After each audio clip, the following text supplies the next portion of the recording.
In today's video, I'm going to share the exact strategies I used to learn over 10,000 words in English to reach level I have right now. Yeah, man, I know learning English vocabulary can feel really boring and frustrating from time to time. You might spend hours going through lists of words, studying hard, but still can't actually use those words when it's time to speak. Well, I found a solution that I'm going to share today. And hopefully, by the end of this video, you will know how to learn vocabulary in a really effective way, how to make it to be fun and enjoyable activity. More importantly, how to turn it into really simple daily habits that will actually help you speak English fluently. Hi bro, y'all, how you doing? How you doing? Welcome back to my channel. If you're new here, I'm Andrew. On this channel, I share all my real life experience. Like, I really learned English by myself from 0 to C1 level, being just a student at college and studying by myself, literally like watching YouTube and movies and stuff. And now I wanna just share all my tips. And by the way, bro, if you wanna find a speaking partner or just want to make more international friends, I also have a free group chat on Telegram, so just check the link in the description. But for now, let's get into learning English vocabulary. So first, let's talk about how our memory works, because when it comes to growing vocabulary and learning new words, we really need to understand, like, was it the most effective way to memorize new information? I don't know why they don't teach this us at school, like, at all. You know, usually at school, when you're learning English, they just tell you what to learn, like learn this, learn that text, but like what's the most effective way to study?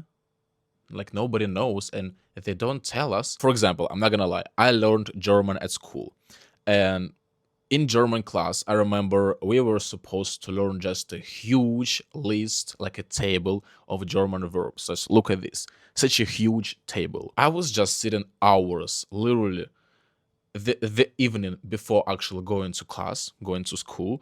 I was sitting maybe 2 or 3 hours memorizing like a robot, just repeat the word the same again and again and again, and finally just to learn it. But then I go to class, I pass it like excellent score, and the next day, like the other week, I don't actually remember anything. And guess what? Obviously now I don't remember anything because I just didn't know how to study. I didn't know what's the right way to memorize new information, but now I do, because I came across such a brilliant thing as the forgetting curve. The forgetting curve is a simple chart that shows how our brain remember new information. Once you understand how it works, you can literally memorize new English words forever, or not English words, like any information. So let's talk about the forgetting curve more thoroughly. Okay, let's draw a chart where the vertical bar represents how well you remember a new information, like from 0% to 100%. And the horizontal bar shows how much time has passed since the last time you recalled that specific word.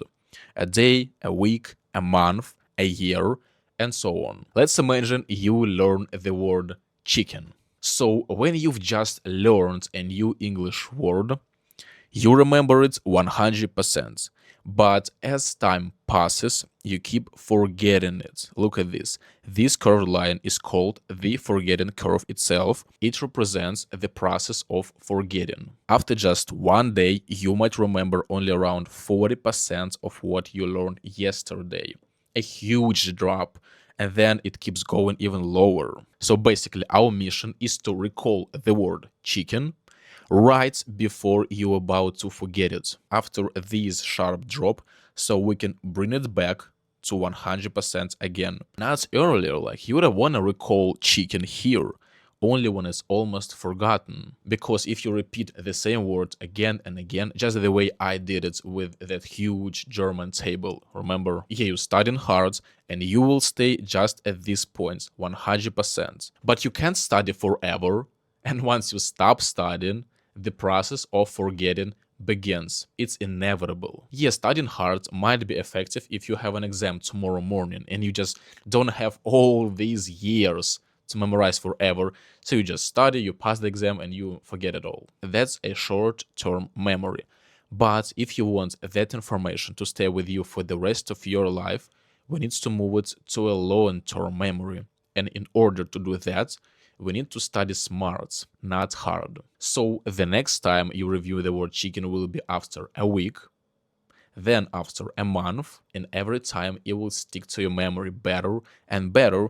Then you recall it after 3 months, 6 months, a year, and eventually you remember the word chicken forever. This study system is called Spaced Repetition System, or shortly SRS.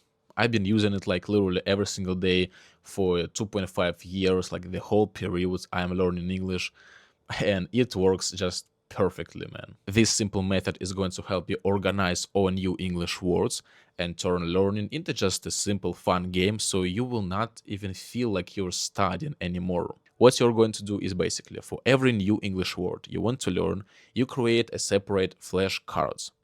This flashcard has the word itself, like English word, the translation into your native language, and a picture, just to like activate your visual memory. And you will review this flashcard right before you almost forget the word according to that forgetting curve. But there is still like one question, right?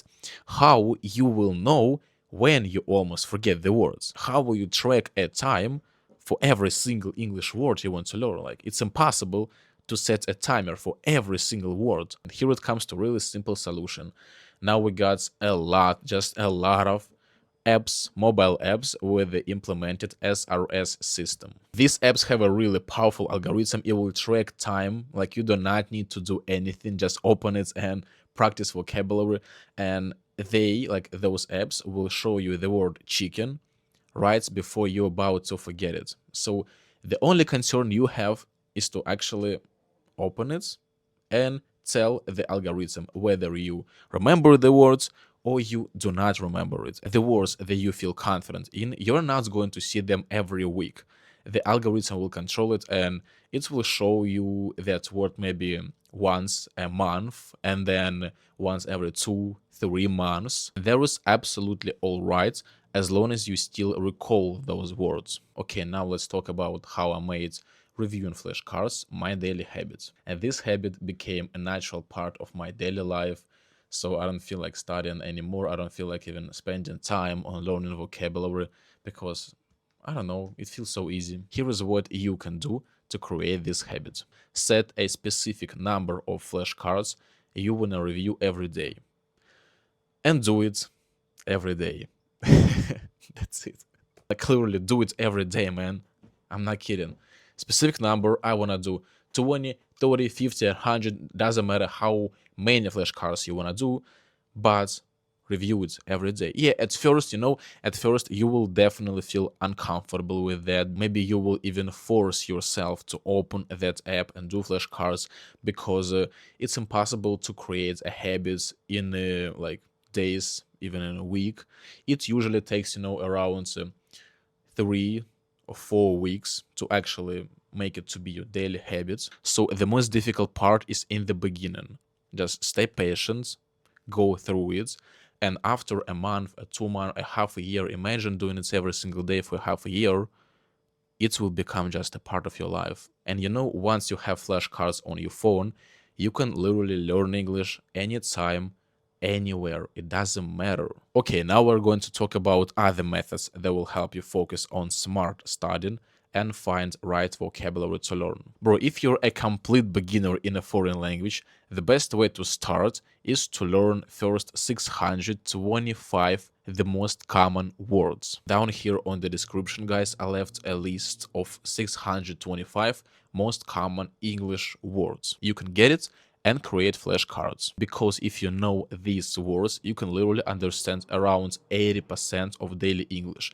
It is like a foundation of the whole language. Even if you already know basic English, like A2 level, just check that list anyways and make sure you actually know everything. Make sure you didn't miss anything, because those words are actually important. And then when I learned first 625 words, my methods for learning will be like this: building your personal bank of words instead of trying to memorize random vocabulary. Because many learners try to memorize just random complicated English vocabulary without even understanding when and where they will apply it. So if it's possible for you, if you're not preparing for the exam right now, just skip those words for now. Maybe like after a month or 2 months, you will learn those words because you will increase your level. But at first, I believe we need to focus on learning vocabulary that actually interest to you, that actually relevant to your life. There is a high chance you will use those words in real life, in your speaking, and more importantly, you will just enjoy the process of learning vocabulary. For example, I love traveling and I like watching videos on YouTube about traveling, so I would like to learn more vocabulary related to that topic. And look, I was watching some vlog about traveling to Rio de Janeiro, it's on the screen, and while watching, I marked new vocabulary in a separate notes. I called it Brazil vlog, and here we got the words like bike, chain, tickets, tour, hiking, wildlife, waterfall, and so on. So I just watch the video I like on YouTube and I mark new vocabulary that I think I will use in the future in my speaking because I like this topic. And now it's going to be easier for me to memorize those words because there is a story behind it. Those words are connected to emotions I experienced while watching that video. It's connected to each other because like it was a single story in the video. YouTube is actually perfect for getting your vocabulary. It's like the best source because video here are pretty simple to understand in comparison with, for example, movies. And this kind of learning vocabulary from situations and topics that are meaningful to you will keep you engaged in the process, will keep you motivated to learn more, to explore more, and actually use those words in real life. Also, the second secret how I learn new vocabulary is that I really often memorize the whole phrases and even sentences instead of only words. Because again, this creates real context connected to stories, situations, or emotions I experienced, and that's really powerful for the memory. That's why our brain wants to memorize those things. Also, learning and using already made structures will help you a lot to start thinking in English and finally stop translating every single time when you speak everything from your native language to English. Let's say you learned the verb run, but there are also many other different ways how to use that words. We have structures like run into, run out of, or run something. And sometimes it might be hard to memorize these structures because it's not 100% clear how to use it in real life. So I will create a sentences like this. I ran into my friends in the grocery store. I'm running out of time. I gotta go. He's been running this company for 10 years. And now I can create a flashcards with these kind of real examples. And when our brain stores information in these kind of already made phrases or sentences, it will come out automatically when we speak. And bro, until some point, it's all gonna work great, but then you need to change something. Okay, look, real story. When I reached B1 level and I wanted to go higher, like B2, C1, I had to make a crucial decision. I'm talking about that I stopped learning new vocabulary by translations from my native Russian language into English, and I started learning it by definitions, by English definitions. So I'm no longer creating the flashcards like Russian to English. Now I'm creating it English definition an English word, and learning new vocabulary by definitions instead of translations will again help you to start thinking in English, because now you will literally start feeling English because you look at new vocabulary just the same way as a native speaker would. Because if you have B1 level, you already know enough simple English vocabulary to explain more complicated words, and you need to learn how to do that if you want to become fluent. This way you can stay completely isolated from your native language and make your brain to start thinking directly in English. Okay, bro, and with that, I'll see you in the next video. If you liked it, please don't forget to smash the like button, smash the subscribe button, and leave a comment if you found the information I shared today useful. I really appreciate it, guys. And don't forget that you can join my group on Telegram and find speaking partner there and just make international friends from all over the world and learn English together and just chat, have fun. I love you guys so much. Thank you. Have a good day.